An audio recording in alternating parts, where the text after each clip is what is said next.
Vibranium. Oh, I didn't go because I couldn't take the leave. I didn't leave it. I know.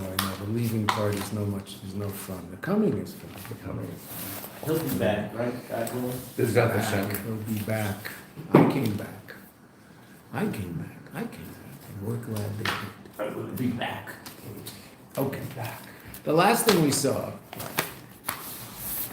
was the Rebbe explaining the amazing idea that the whole reason that Moshe, his tefillah is called tefillas Osher, is because, not simply because he happens to be an Osher, but because his tefillah is a tefillah that only the Osher can be mispala, which was the Rebbe's question in the first paragraph in Vav, based on the Medrash, that the Osher asks the king, not for himself, but for and we're gonna have to understand this because the Rebbe's gonna make a diuk in it. That he says, Medina Plainis Hi Chareva, there's a city that's broken, that's destroyed. Behi Shalcha, we'll see the pneumis of that today, Bezrat Hashem. This town is yours. Gezor Shetibane, decree that it should be built. That is a decree, that is a request that only someone who's shaykh to Das Elyon can ask, the Rebbe explained. Because only if the or that's nimshach lamata, the or that's drawn down below, comes from a makar, Das Elyon, a level beyond any tzimtzum whatsoever. We said there are three different levels of light. Or mamale, or soivev, and etzema or. Just like there were three levels of staka. Right? Basic needs, a horse and eved, and then the third level, which is you don't give him anything. Yesterday's Rambam. It was in Rambam yesterday. But you're not obligated to make him rich. In other words, there's three levels. There's the level of the one who's rich. That's beyond eved and sus. That's beyond simply having a horse and an eved. Right, and then there's the level of the person who, Baruch Hashem, is comfortable. He has his horse and he has his eved. And then there's the level of the person who has his basic needs. So in Kedusha, what was that? So let's start from the bottom up. The basic needs, that's Or Mamale. The level of godly light that sustains the existence of the world. Without Or Mamale, there's no world. Sevev. Sevev is a higher level of light. It's obviously important in the whole process of creating the world, and for whatever reason, the Eibishter created the world the way he created the world, and there's something called Sevev, and that's part of the process, and a necessary part of the process, necessary from the context of God's will, that it be necessary. As we've mentioned a number of times, nothing is absolutely necessary except the essential existence of God. Everything else is a function of will, God's will. Okay, that being said, God's will is there should be a level called Sevev, an infinite level of light, or a level of infinite light. Okay, but that level is relative to the person below something above and beyond, right? So that's relevant to in the tzedakah levels. That's relevant to the idea of sus ve'eved. It's nice to have, but if the world is lacking a revelation of that light, so the world still exists. What level of light is that? When is that light revealed in the world? We saw it in the Mayanot. The level of Sevev. When is it revealed in the world? Mashiach.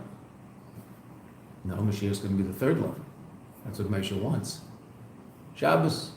He told us, Ba Shabbos, Ba Menucha.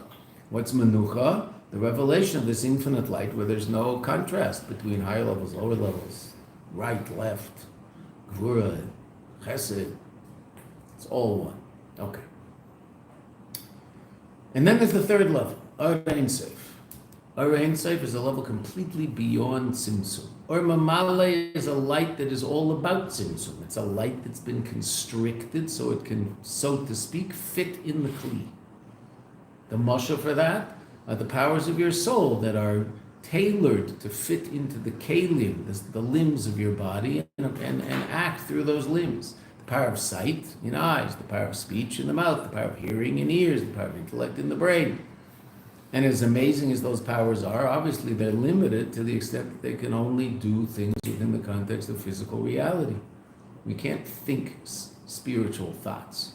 If we think about godliness, we must, by definition, give physical masholim, physical parables for godly reality. We call it light, we call it kelim, we call it all sorts of things. Okay. certainly the things we see with our eyes. We can only see physical reality with our eyes. What do we see in Gan Eden? Metaphysical reality. How do you see without eyes? I don't know exactly how that works, but it works. The Shamas in Gan Eden see metaphysical reality. They see godly reality. Right? What does it look like? I don't know. Right? You and I don't know, because the only thing we see is physicality. Right? That doesn't mean we can't appreciate, because we have this thing called intellect, that the source of that physicality is godly reality. We can appreciate that, but we don't see the godly reality. We see the physical reality. There are people, they're usually called tzaddikim, who can somehow elevate themselves consciously beyond the physical reality. So they sit in a chair and they go visit upper worlds, but when they're visiting that upper world, they're not really aware of what's going on down here. Right?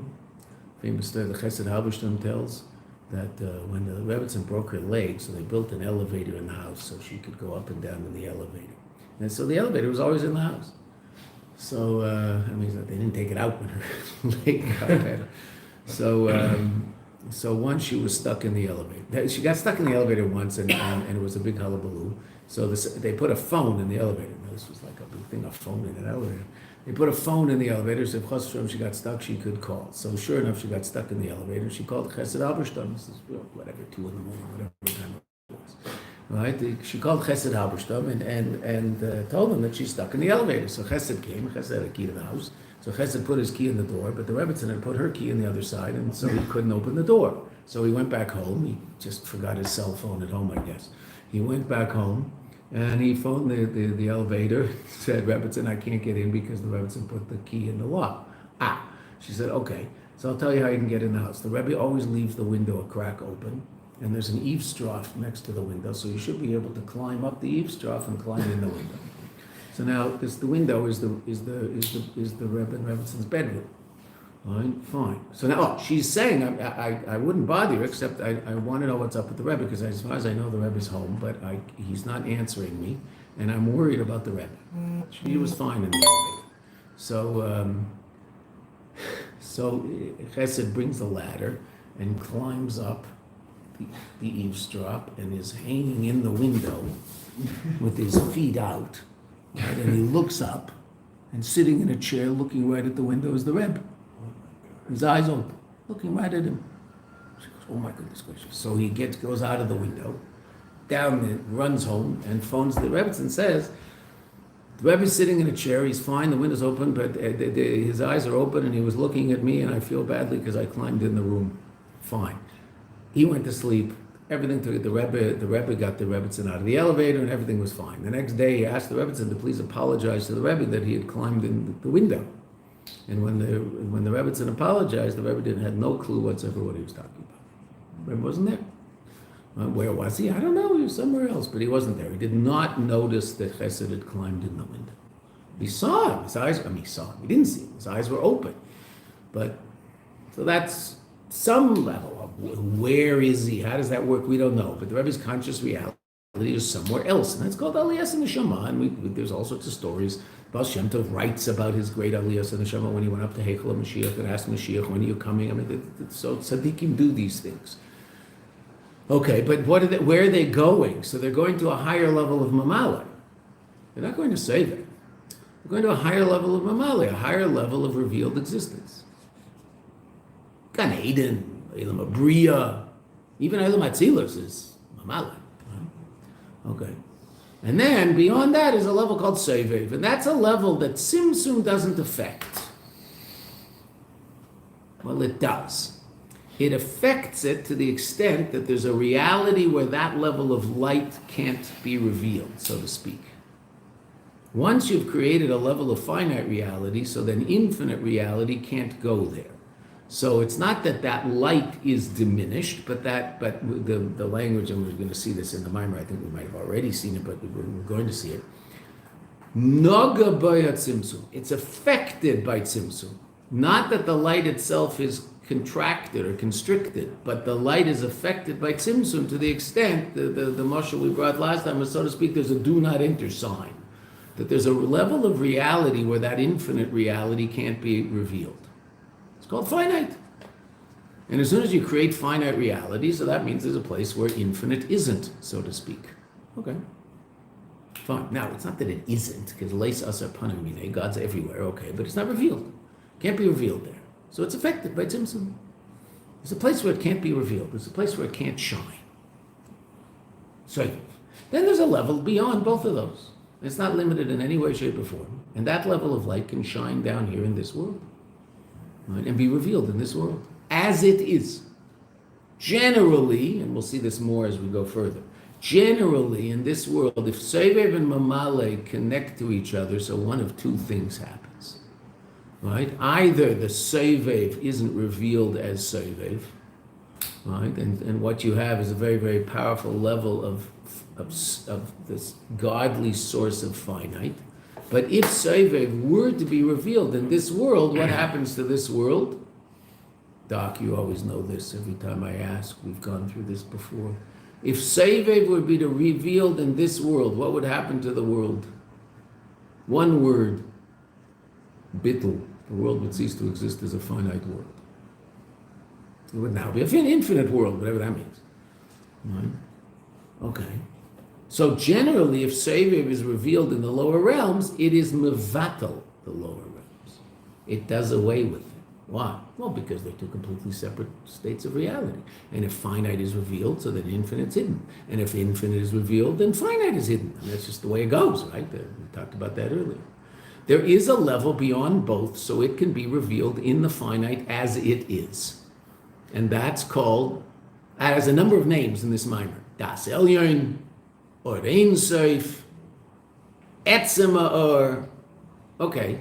So that level of godly reality, which is beyond Tzimtzum and not affected by Tzimtzum in any way, shape, or form, that level of reality can be revealed down here and brings about what the Rebbe refers to as binyan adayad, an everlasting state of godly reality down here.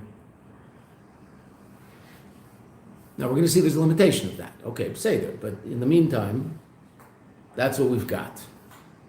Binyan adayad, and that's what Moshe asks for. And who can ask for that? Only Moshe, because he's an usher. And only the usher is connected to that level of reality. So the usher can say, I want to draw down Das Elyon. Call it what you want. Das Elyon, that's Moshe. Atzmus Ha'or, or Ein Sof. I want to draw that down into Olam Hazeh. And since it's a level of light that is beyond finite, beyond infinite, so it can be revealed down there. And that's called Geula Shlema, Geula Mitis Vashlema. That's called Geula Shein Acharei Golus. The Geula that has no Golus after it, that's the Geula, the complete and true redemption. And that's what the Rebbe asks for all the time. So, well, that's what Moshe is asking for. That it should be a binyan adayad, not that it should be temporarily fixed so it'll break a month later, like when you ask someone to come, fix something in your house. Okay, fine. So the plumber comes and he fixes the pipes, and 2 weeks later, a month later, 6 months later, there's a new leak. That's not called fixing. Fixing means it'll never leak again, ever. Now, in Gashmis, you can't say that. It's beyond leaking. Leaking is impossible. Okay? That's really fixing. And that's what Moshe wants to do to the world, and that's called the binyan adayad, and that's called the geula mitis. In the language of our Rebbe, that's geula mitis vashlema, geula shein acharei golus, a geula that has no golus after it. The Rebbe explains that idea in great length in a Farbrengen, Parshas Bullock, Tavshin Mem Ches. It was Yud Tammuz. It was the Shabbos before Yud Beis Tammuz. Parshas Bullock, Tavshin Mem Ches. The Rebbe explains the whole inyan of Geula Mitis Vashlema. The whole Farbrengen was about that inyan. Geula Mitis Vashlema. It's an edited mimer, so there are footnotes explaining the whole idea of Geula Mitis Vashlema. That's what we're seeing here. Okay, that's where we got up to. Now, Tzarech Lahavin, but we have to understand something that we don't get, and we mentioned this last time, and we'll see it again. What's our problem? The problem is Moshe is Torah, David is Tefillah, Eliyahu is Tefillah, Moshe is Torah. What's the difference between Torah and Tefillah? Torah is a revelation of light from above below. Tefillah is the elevation of the below above. We'll talk about it more when we go further into the Immerse. But why is it tefillas, Moshe? Why is Moshe bringing about this tikkun of the world through tefillah? Moshe should be bringing about this tikkun of the world through the revelation of the level that's Moshe, Das Elyon. Das Elyon should shine below. So it's all coming from above below. And yet tefillah is all about it coming from below above. That's the difference in Torah and tefillah. Again, we'll talk about that difference a little more as we go into the Myra. So let's see. But Tzarech Lahavin. It's going to be the basis of the question that we're about to ask. The Lafia now, based on what we've said up until now, should tfilaso shel Moshe, that this tefillah of Moshe, sheyumshach atzmus, that atzmus should be atzmus ad ein sof, that atzmus ad ein sof should be yumshach, drawn down b'malchus into this world. Hu mitnei, why can Moshe do that? Hu mitnei shemoshe das elyon. So Moshe is shaykh to that, and Moshe is the only one who's shaykh to that. Therefore, that's why it's called tefillas osher, because it's a tefillah that only the osher can daven. Mipnei shemoshe das elyon v'lochein. Therefore, biyacholta, it's in his ability lahamshich orzeh b'malchus, to draw this level of light down into malchus. Which we learned that in Oizvav, and we just went over it now for 15 minutes. Hamshachas agilui b'malchus al yedei Moshe, who this drawing down of God, of the revelation into malchus through Moshe, is l'cha'ara at first glance, but derech milamayla lamato. It seems to be from above below. Right? I mean, that's Moshe bringing it. Moshe's above. He's bringing it down below. You could say that Moshe lives down here, but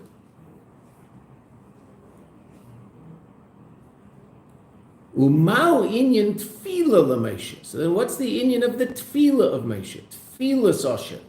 The tefillah hu milamata l'mayla. Because tefillah is from below above. Two different levels of avodah, both necessary in our lives. We learn Torah and we daven. Mitzvahs are also to a certain degree milamata l'mayla. We do these physical acts down below and elevate physicality, although of course the only reason that we're able to elevate physicality by virtue of that action is because the Kadosh Baruch Hu said to do that. If the Kadosh Baruch Hu didn't say to do it, then the action is of absolutely no relevance whatsoever. Shaking a green stick in a lemon has no importance in any way, shape, or form. Unless the Kadosh Baruch Hu told you to do it, and it happens to be sukkah.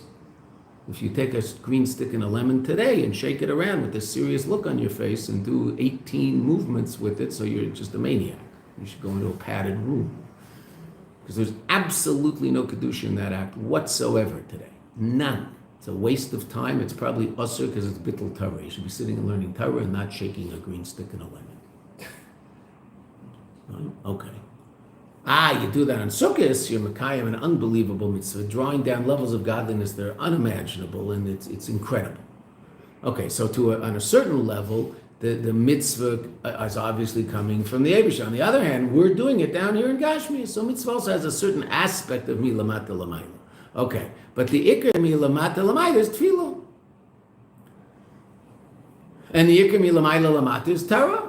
And both of them bring about a birur, a rectification in the world. How does Torah bring about a rectification in the world? Pada b'shalom, a padia, a rectification, a redemption that is peaceful. Tefillah is pada b'milchama. Tefillah is a milchama. Shas tzleisa, shas krova, Chazal say. The time of davening is a time of war, time of battle. Why? Well, I have to get my Nefesh Bahamis to say that the Kadosh Baruch Hu is a great guy, and my Nefesh Bahamis might not be interested in that. Because who's davening? My Nefesh Bahamis, can't just me, is trying to daven. That's my Nefesh Bahamis. So I'm trying to get my Nefesh Bahamis to express its love for a Kadosh Baruch Hu. Well, it might not love a Kadosh Baruch Hu. So I want my Nefesh Bahamis to express my Nefesh Elokisis, my godly soul's love for a Kadosh Baruch Hu, which of course does love a Kadosh Baruch Hu. Okay, but my Nefesh Bahamis might get in the way and want breakfast instead of doing that. Okay, it'll say the words. Okay, I'll say the words.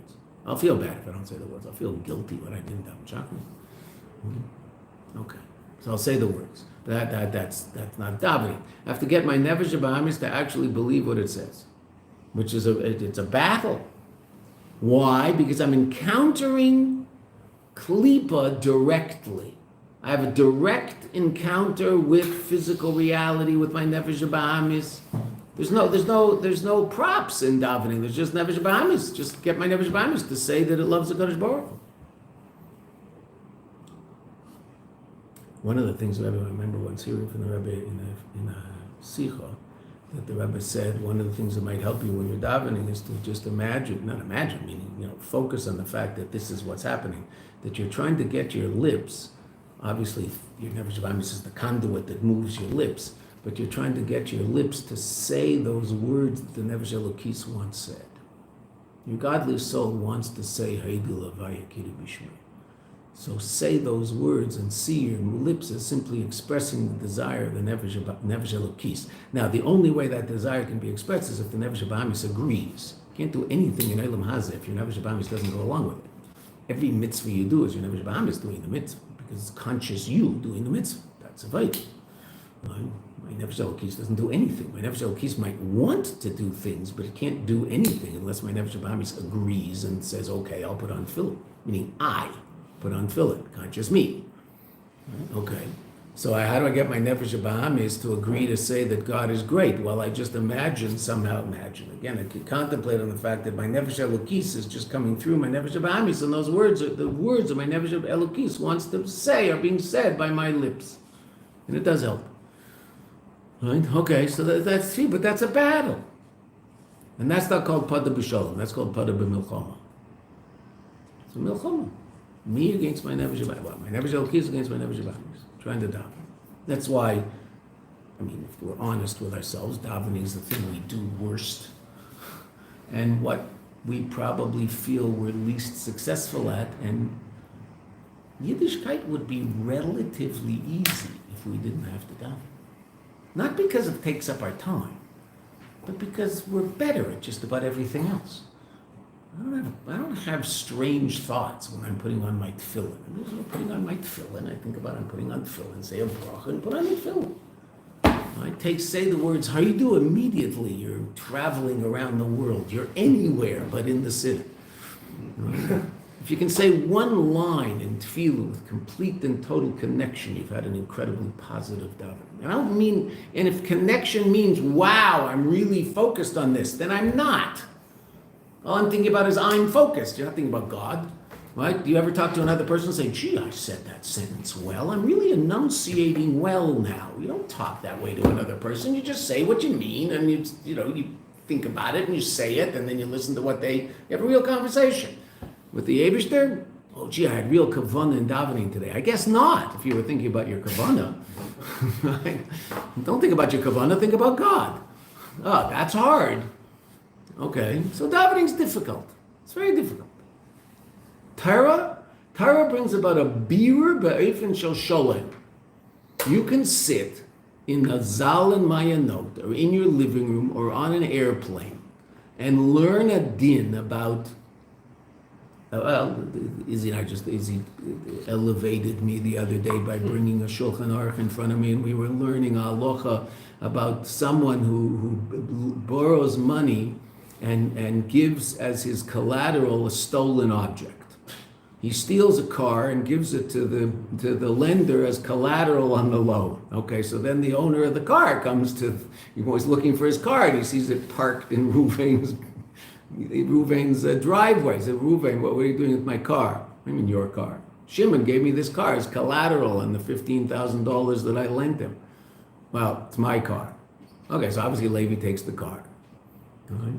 But Levi's got to pay Ruvain, right? And then Ruvain has to go to Shimon and get his money back. Okay, fine. A ganef, right? Pasha, we're dealing with a ganef. If you sit in your living room and learn that whole reality is elevated to a state of godly reality. And you don't have to deal with Reuven, Shimon, or Levi. You don't have to deal with cars. You don't have to deal with ganavim. You don't have to deal with the money, nothing. You're sitting in your living room learning with a cup of tea. And you're elevating that reality. You talk about two oxen goring each other in a field, and there's blood everywhere, and who knows the smell from the cows. I mean, just unbelievable what's out there. Okay, when you're sitting in your living room and learning Shor Shanavak Sapara, so you're elevating the shore, you're elevating the para, you're elevating the field, you're elevating everything, and you have no contact with it whatsoever. That's called Pada B'Shalom. a padiyah b'derech sholem. Torah. Okay, so that's milamayla lamata. So that seems what we're talking about here, and yet it's tefillah l'meisha. But tefillah is limited. We're going to see.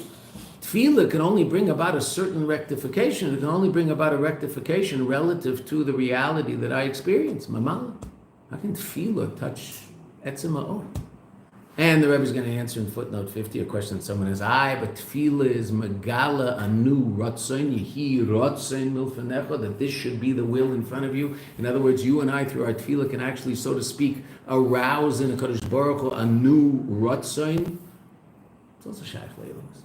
What are we asking for? A car, health, right? Whatever. Clarity in our avodah and Olam Hazeh. It's all shaykh to our life. Not that it's bad. We're supposed to have him for that, but it's still shaykh to my life down here in Olam Hazeh. Ask Kadosh Baruch for clarity. Okay. Even in my avodah, clarity in my avodah. Where's my avodah happening? Down here. So tefillah is all about down here. It's milamata lamayla. V'yesh lemer bir b'zeh. We can explain it as follows, the Rebbe says. An amazing explanation.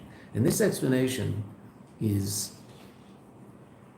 very, it's not unique to the Rebbe, because it's Chassidus, but the focus on this and the constant emphasis of this is definitely our Rebbe, and the explanation of it in as clear a way as the Rebbe explains in here and in different places is definitely the Rebbe. There's no question about it. If you want this Torah, it's our Rebbe's Torah. It's based on the previous Rebbeim, as we'll see.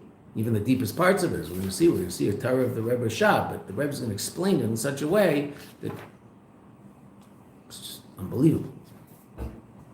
Umau inyan tefillah l'meish. So what's the inyan of tefillah l'meish? Sorry, yesh lemer bir b'zeh. Dekesham shacha b'malchus, hi b'derech milamayla lamat. When the drawing down of godly reality into this world is from above below. Now, we said that the advantage of Moshe's Hamshacha is that it's a level of godly light that can be revealed in this world in all its glory because it's beyond Tzimtzum. Sevev cannot be revealed in this world in all its glory. If Sevev is revealed in all its glory in this world, that brings about a bittul of the world. Infinite wipes out finite. Right? Like fire wipes out paper. Right? Scissors beat paper. Rock beats scissors. Paper beats rock, I think? Okay. Right? Fine. It's just the way infinite and finite react. Beyond infinite can allow the world to exist and still be revealed here. And that's Gula Mitis Veshlema. That's what the Eibter wants when he wants a dir b'tachteinim, binyan adayad. That in Malchus there should be a revelation of the highest level of godly light. Okay, we got it. But there's still a lacking in that. Why? Because if it comes from above below, azai, then gam keshagilui, even when the revelation hu atzmas arein seif is a level of godly light, shalamaylim in a tzimtzum that's beyond tzimtzum, therefore tzimtzum doesn't affect it. Therefore it can be revealed in this world in all its glory and not be mevatel the world. The bechlolus, and in general, what's that level? Who bechinas etzem or the essence of light shaloi nagabay at tzimtzum that tzimtzum didn't affect. And we're going to understand this much more when we go further in the Maimon. We're going to talk about all three levels and what the source above all three levels is, etc. But right now we're just learning in the most basic way. Mikol makim, nevertheless, cave and dezeh she'ein shayich shistalaka or malchus, since the reason that this level of light won't disappear, because what did we say? We want a binyan adayad, and if the level of light is simply mamale, the level of light that powers the world, if that level of light were to be revealed properly in the world and we could see the godly source of physical reality, which would be amazing. If that were to happen, okay, great, but what could also happen? We learned it. We could be about to it. No, that's Sevev. We're down here, we're enjoying it, it's incredible, it's revealed, and it's beautiful. But it goes away. it might go away. It's gone away before and it might go away again. Oh, okay. So we're into that was the whole idea of Tfilas Moshe. That we want a level of light that is eternal, that won't go away. It's not shaykh to tzimtzum. It's not that the notion of histalkus, the notion of this light disappearing is irrelevant. There's no such thing. Oh, so that's what we want. Beautiful. So what's the problem? Oh, Rabbi says an amazing thing. Absolutely amazing. This idea, she'ein shaykh, is not relevant in any way, shape, or form for this level of light. She'yistale ka'or, that it should disappear, mia malchus. That was what was unique about Tfilas Asher. Only Moshe could draw that level of light down. And that's a level of light that creates a binyan adayad. It's eternal, essentially. Hu mipnei, that's why, what's the source of that?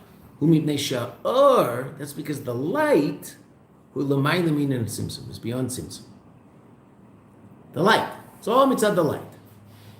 Harei, but, behold, b'negei l'malchus, but in terms of the lower realm, ein zeh mitisin in the binyan adayad. This isn't the true expression of eternal reality. Why is it that there's an eternal expression of this light in the lower realms? Is that a function of the lower realms or the light up until now? You should be able to answer that question. Light. The light. It's the nature of the light. That's what we've been saying up until now. This light is a level of godly light that's not shaykh to disappear. Whatever that means. But I mean, okay, we can put that in our head. That's what it means. It's an eternal light. If once it's on, it's never off. So if I could bring about a revelation of that light down here, then the revelation will be eternal. It will never cease. And that's what Moshe wants. Okay, but that's only mitzvah the light. How about the Kli? How about Malchus? Malchus is still a level of reality that concealment could exist. It's not going to, but not because of the lower realms, but because of the level of light that's being revealed in the lower realms. In other words, there's an imposition of this incredibly powerful reality on the lower realms, but the lower realms themselves have not changed. They're just now a Kli for this revelation, but they haven't, nothing's happened to them per se. And what's it all about? Well, that's what's so fascinating. What does the Rebbe say constantly? The world's ready for Mashiach. All the time, the Rebbe says that. In other words, what level of reality is now ready for the revelation of the light of Etzem Ha'or? Malchus, the world. The world's ready. The Jews are ready. Everything's ready. Oh. Well, that means that it's all ready from Mitzad itself, from the below. It's all happening below. Malchus is ready to be the vehicle for the expression of Etzem Ha'or. Not that Etzem Ha'or will be imposed on Malchus.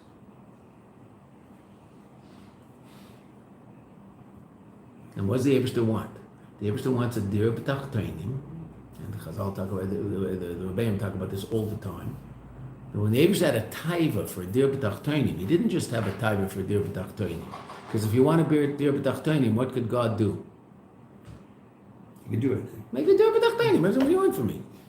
Make this world a place where you're revealed. So in terms of our mimer, we now understand that. Make Eilam Hazeh l'chatchila. Day one. It actually was. Right? I mean, that's how he made it, and then we destroyed it, right? But why did he let us destroy it? Now, the destruction of Gan Eden happened on the sixth day of creation. That means that the destruction of Gan Eden is part of the creation of the world, not part of the history of the world. Part of the creation of the world is the creation of this perfect state, and then the destruction of this perfect state, because the HaKadosh Baruch Hu doesn't want to create the perfect state from above. He wants the perfect state to be created from below. He wants our Avodah. If you want to do b'tachtonim, so make it do b'tachtonim. What do you want from me? No, he doesn't want to do b'tachtonim, and the Rebbeim say this all the time.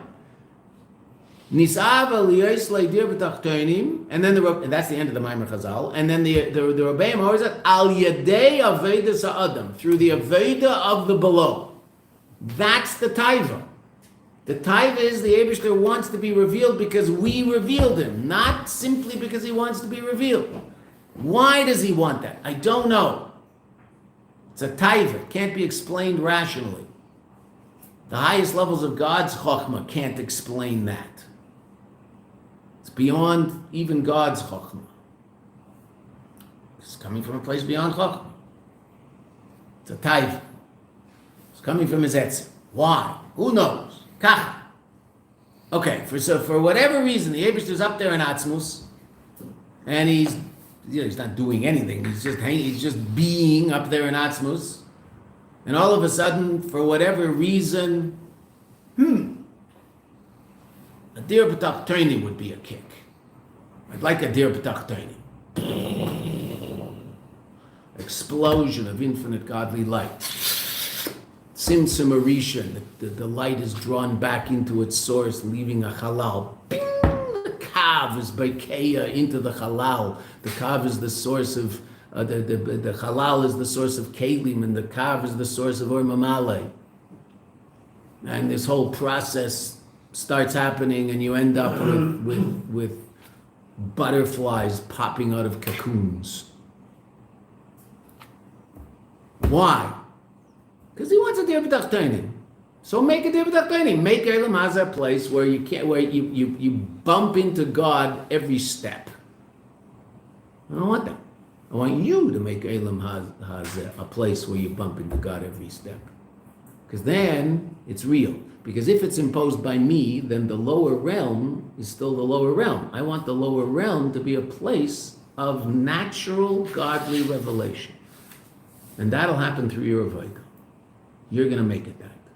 Malchus is going to turn it into, Malchus is going to turn itself into what it truly is, which is a place of incredibly powerful godly reality.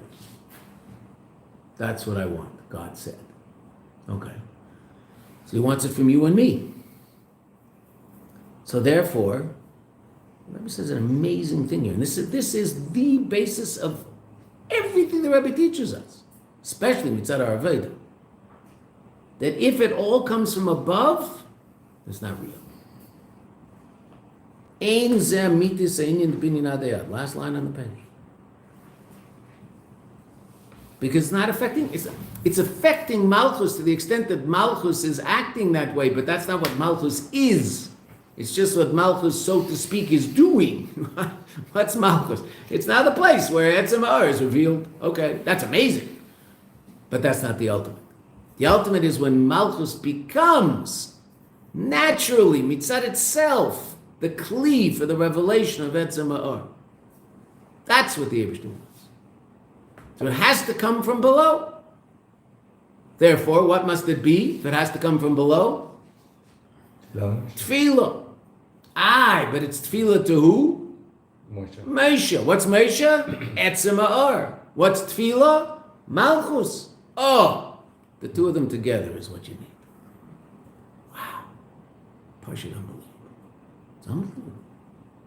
And this is all of reality. This is what reality is all about. Everything we do, every cup of coffee we have, every bowl of cornflakes with bananas or blueberries, whichever you like. It's all just this. Ein zeh mitis einyan binyan adayad. Mikaven, why? Shemitzad Malchus.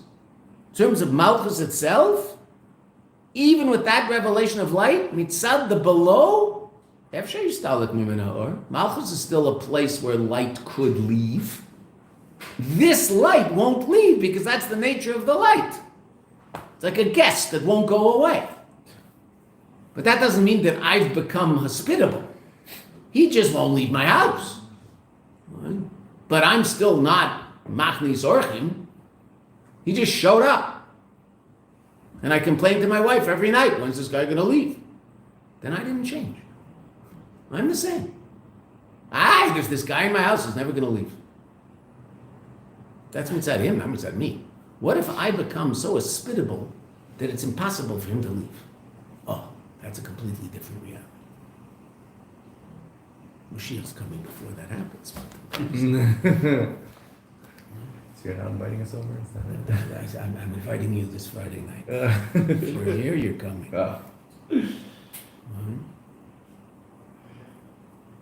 V'amiti se'inyan de binyan adayad. This is an unbelievable idea the Rebbe is explaining to us, and this is mamish yeseda yesedes in Chassidus in general, but the Rebbe's Torah b'frat. V'amiti, and the Rebbe says it over and over. The world's ready. The world. What do I get? The world's ready. Why isn't God ready? Is God ready? The Rebbe keeps talking about the world being ready. And what the Rebbe is asking is, why is the Yeshiva doing it? The world's ready, the world's ready, the world's ready, the world's ready. Malchus is in a place where it can be a binyan adayad, so why doesn't the Yeshiva shine the light down here already? We did it. Oh. Amiti sinyan the binyan adayad, the true expression of binyan adayad. Who? Kisham shachas Hamshachas Gilui Zeh, when the drawing down of this revelation bim Malchus, in Malchus, who loy rak mitzad lamayla, is not only mitzad above, the level of light, elegam mitzad Malchus, also mitzad Malchus. We could read 49 after, we'll read it now just because why delay such a pleasant experience?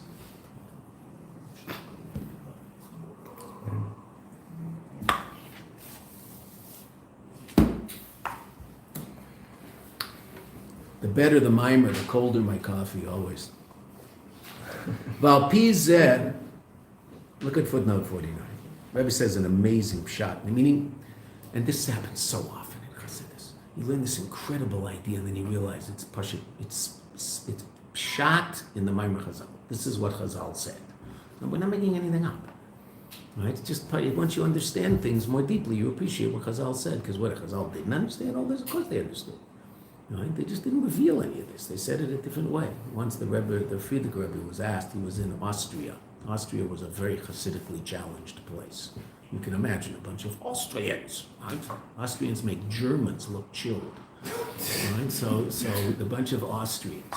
And there was one Rebbe in Austria, Nikolsburg, with Schmelke, and he was the rub of the town, and he was a big tzaddik, and they drove him crazy. So is this empty? No. So it's all right. I'll use this. No. It's, I can't. It's gonna spill anyway. So You did anyway. yeah. Oh, thank you very much. You'll see why it's easier. So they were sitting in a lobby of a hotel in Vienna. Now it's Central Europe, right? What's on the ceiling? It's all whether plaster of Paris or something. What do they call that? Yeah, right. It's all figurines, and they didn't do it. There was no things a flat ceiling. It's all decorated in figurines and up and down. Right? All okay.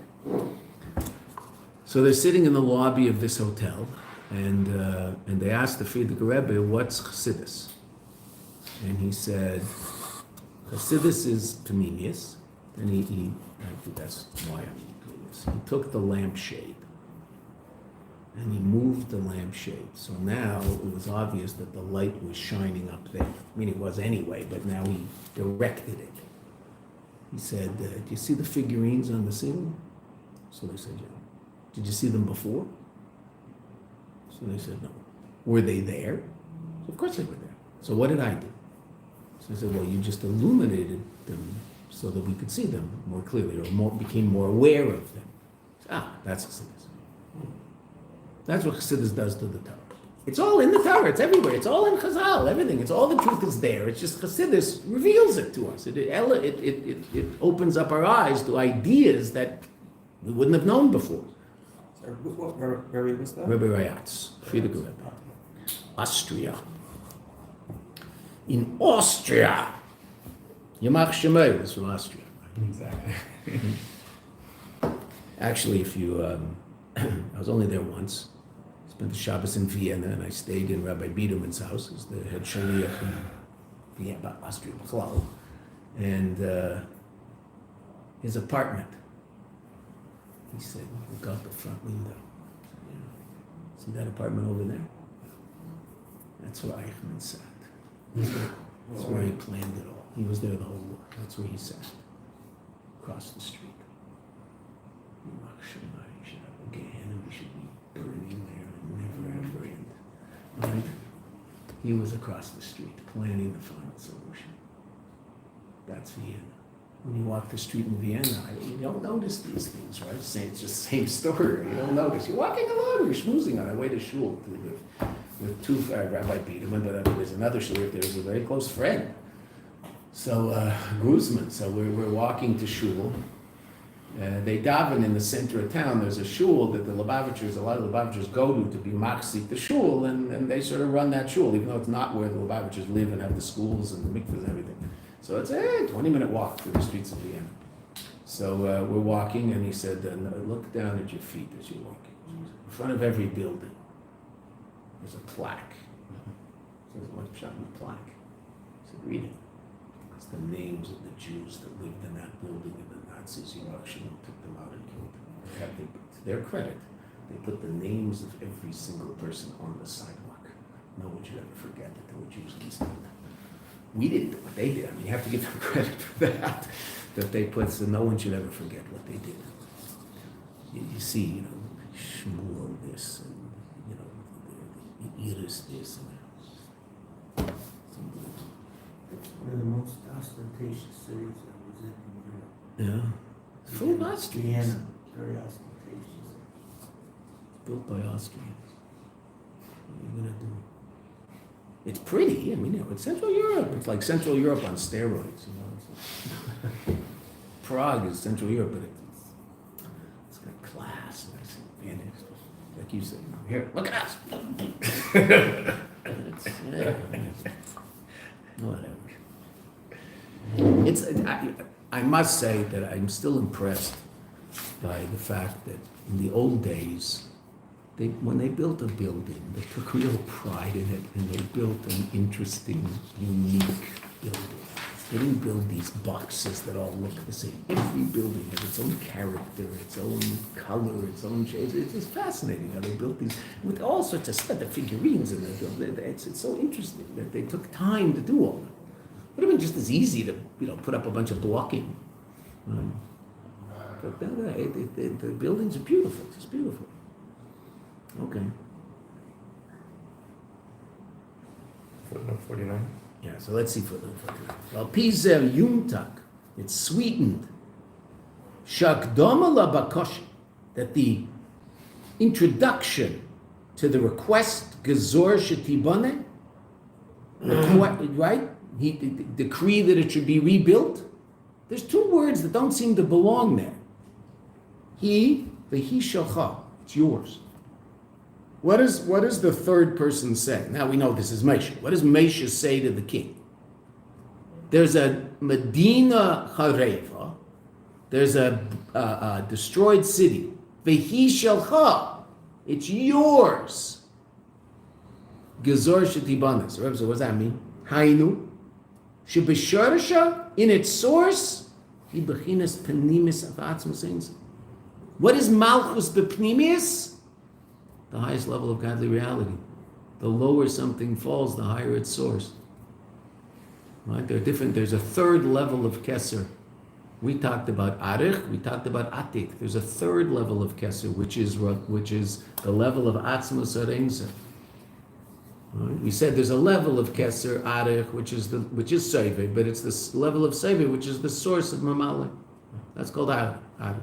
Then there's a level of keser, which is atik, which is seive itself. Now here we're talking about that as atzmus areinsa, but there's really three levels of keser. The level beyond is called radlo. The third, they said, the Chassidus, it's brought, and it's the sources in Kabbalah. Gimel, Rashid, the Keser. Three heads of the crown. Arich, Atik, and a higher level called Radlo, which is an acronym for Reisha de lo Yoda v'lo is Yoda. The head that doesn't know and isn't known. A level completely beyond anything we can imagine. I once asked the Mashpia, what doesn't it know and what isn't known? Right? Now this is also Etzem and Neshama is Radla, that level, the essence of our soul. And that's a level, just in terms of our Neshama, what's that level of Radla? That level where your Neshama doesn't know whether it's the Eibishter or a Neshama. That level of neshama is so completely connected to the Eibishter that it's just the Eibishter. I mean, it doesn't. Okay. So that's the third level, and that's the source of Malchus, actually. That's the ultimate source of Malchus. The ultimate source of Malchus is what? What does a king wear? Crown. Crown. What's the ultimate source of what's Malchus all about? The revelation of Geser. It's all ultimately just Geser. That's what Malchus is. Oh, so this and this. Think about it in terms of the taiva, right? The Eibishter's desire. What did up there in the essence of HaKadosh Baruch Hu? What was his desire? What did he ultimately want? What realm of godly reality did he ultimately want? Well, the lowest level. All these other levels are very, very nice, but what did he really want? He wanted that level of physical creation that comes from Malchus. That's what he wanted. Where's he ultimately revealed? Malchus. Oh. So the true source of Malchus is the highest level of Elokus. So Moshe says to the king, there's a place that's destroyed. Its etzem is, its true reality is that it's the most powerful place of your revelation. But right now it's not doing that. Gezor shetibane. Decree that it should be rebuilt, and then what will it do? It will reveal the most powerful level of you, which is what Eilam Hazeh is all about. That's what your B'tachtenim is, a dwelling place in the lower realms. That's what the Eibishter wants. Down here. Where's the most powerful revelation of godliness? Anywhere in all of existence. Here, Eilam Hazeh Gashmi. Do we see it yet? No. Do you get a taste of it? You do a mitzvah. Do a mitzvah. What are you doing? You're connecting to the highest level of godliness possible. Atzmus. So you're connected to every time you do a mitzvah. I don't see that. Okay, say to him. You're lucky you don't see that because you'd faint in the middle of the mitzvah. You wouldn't finish. Right? You'd take the tefillin out of the bag, and you'd be a pool of water on the floor. Okay, say them. So we don't see it, but it's dafka because we don't see it that we're privy to such a level of reality, right? That's why Chazal say Yof Shachas B'Tshuva Ma'asim Tevim Be'elam Hazeh Mikol Chai Elam Haba. One moment of tshuva, one moment of mitzvahs in this world is greater than all of the levels of godliness possible in Elam Haba. Why? That's what a mitzvah is. Elam Haba, what is it? Or. What level of or? Amalek. Meaning Gan Eden. That Gan Eden that we're talking about. Gan Eden, what is it? Or Amalek. Where's Gan Eden? Lower Gan Eden is Elam HaYetzirah. Upper Gan Eden is Elam HaBriah. Places of unbelievable pleasure. Because the next line in the same Mishnah, 4th chapter of Pirkei Avos, if you missed it, wait 3 weeks, you'll see it again. Right? Yofer sha'achas shel tshuva ma'asim tevim be'elam hazeh mikol chai elam haba. Yofer sha'achas shel keres ruach. One moment of pleasure in Elam Haba is greater than all the pleasure of Elam Hazeh. When we say all the pleasure of Elam Hazeh, that's explained by the Rebbeim, not that it means all the pleasure that a person can experience. No. All of the pleasure that could possibly be experienced in all of the history of Olam Hazeh by all of the people, animals, plants, whatever is ever here again can experience pleasure. Can a plant experience pleasure? I don't know. But an animal can, we know that. Humans can. All of the pleasure imaginable that could possibly be experienced in all of the history of Olam Hazeh is not equal to one moment of the pleasure the neshama gets in Olam Hazeh. Gan Eden. Wow. That's why Rabbi Meir davened for his Rebbe Acher, that he should get Elam Haba. Right? Acher heard he's not shaykh to Elam Haba. Rabbi Meir davened and davened and davened. And what was the pshara? That he should have 1,000 years of Gan. Whoa. The most anybody gets is 12 months. We say Kaddish for 11 months, because someone who's not a Russia is only there for 11, tops for 11 months. I mean, some people never go, right? Tzaddikim go straight. Okay, Beseder. They say people who pass away at Shabbos also go straight. Okay, but that being said, generally we say Kaddish, it's very interesting, we say Kaddish for a parent for 11 months. What if you're saying Kaddish? I never knew this until I asked a friend to say Kaddish for a friend. A friend of mine passed away. He had no children to say Kaddish for him. So I asked a friend who says Kaddish for people to say Kaddish for him for a year. So he said for 12 months. Because if it's not your parents, you say for 12 months. The reason you only say 11 for your parent is the chas v'shalom you should say about your parent that they might be a Russia. But for anybody else, we play it safe. And who knows, right? So we say for 12 months. The guy was a frum guy, but we say for 12 months. Wow. Right? Okay. If it's not your parent. Yeah, I never knew that until 4 or 5 years ago. So, fine. So what are you doing? You're elevating the neshama so that it can go to Gan Eden and experience all the pleasure of Gan Eden.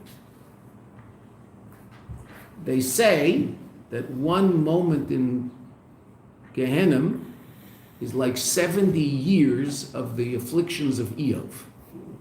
Doesn't sound very good. Right? Doesn't sound very good. Right? Okay. So Rabbi Meir said it was worth his Rebbe. You can do the math. It was worth it for his Rebbe to go to Gehenna for 1,000 years. Every moment is 70 years of Yisurei Eov. 70,000 Yisrael. No, more, 70,000 more. Every moment is 70 years. So it's like it's just absolutely absurd, absurd. Okay. But it was worth it in order for him to get into Gan Eden afterwards. Okay. So that's the revelation of, and that's only Mamale. Because that's just, I mean, it's Eilam Abriya. Unbelievable revelation. Okay, beautiful, incredible. But what's it all about? Here, let's finish the footnote and then we'll go right to tomorrow. Gezor Shilei Shalcha, what's that? Hainish B'Shorsha, and its source? Hu B'Bechinas Pnimis Vatzvus. Malchus is ultimately the highest level, the source of it. Where's the source of that idea? Well, this whole mimer, right? Sefer Maim Tafresh Samach. This whole mimer is based on a mimer of the Rebbe Shab in Tafresh Samach. Now, the Rebbe adds things that the Rebbe Shab doesn't say explicitly. It's all there, Beseder, but if it weren't for our Rebbe, we would miss it in Tafresh Samach. The Yesh Lemer, the cave in Shehi Shelcha, that since it's yours, and that's why that third person says it to the king, therefore, the drawing down of Malchus, Gezor Shetibane, Tia Mitzad Inyana de Malchus. It'll be Mitzad, the reality of Malchus itself. When he says Gezor Shetibane, it doesn't mean throw down a blanket of unbelievable light in order to hide the limitation of that state of reality. No. Bring about the revelation of the unlimited nature of that state of reality, so it can be a kli for the light of Atzmus Ein Sof. That's what Moshe is asking. Moshe is asking that, and this is what the Rebbe asks from us all the time. Relate to Elam Hazeh not as a place of concealment, but as the ultimate place for the revelation of Elokus. That's what Elam Hazeh is. So yes, it can be a midbar, but what is it be'emes? What is Elam Hazeh really? A gun. Well said. Basi Lagani. How many times the Rebbe said that mimer? 45 times the Rebbe said a mimer with the name Basi Lagani, which is I'm coming to my garden. Elam Hazeh is a garden. Elam Hazeh is this place of unbelievable godly revelation. That's the essence of Elam Hazeh. That's what it's really supposed to be. It's supposed to be that by virtue of the fact that we can make it that. How do we make it that? Torah and mitzvahs. Okay. And that's what Moshe is asking.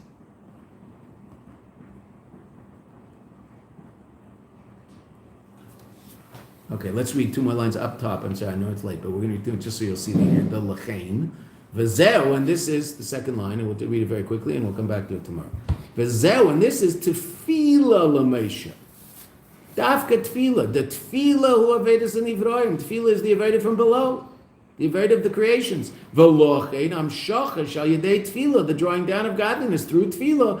He ba'ofen is in such a way sheshayechas lamata atzma that's relevant to the below itself. L'nivroim, to created reality. V'chein l'sfiras hamalchus, and also to sfiras hamalchus shoresh nivroim, which is the source of created reality. Okay. So it's got both milas. The mile of tefillah, which is the mile of the below, and the mile of Moshe, which is the mile of above. And that's what it's all about, the combination of both. Just tefillah, it's limited. Just above, it's not complete. the Rebbe's Torah, constantly. Don't hide from Eilam Hazeh, but don't get too into Eilam Hazeh. Right? Which is very, very hard.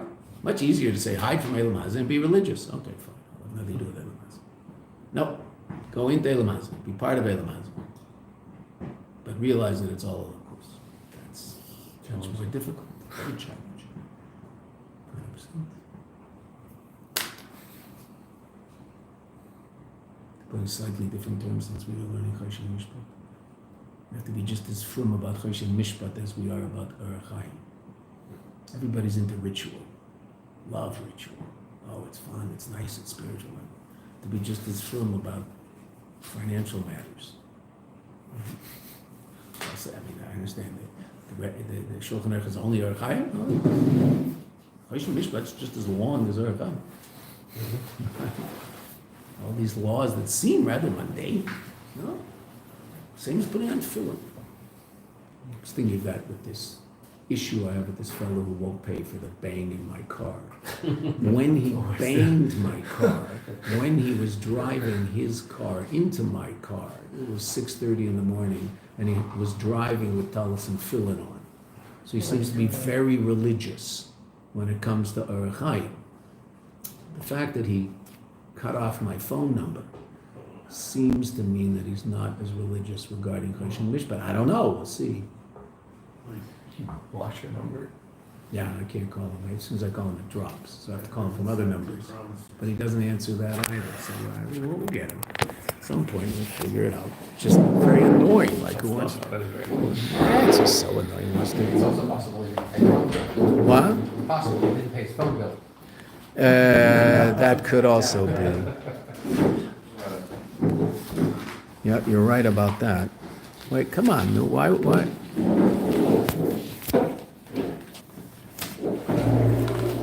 Josh, today, yes, also. Is today your last day?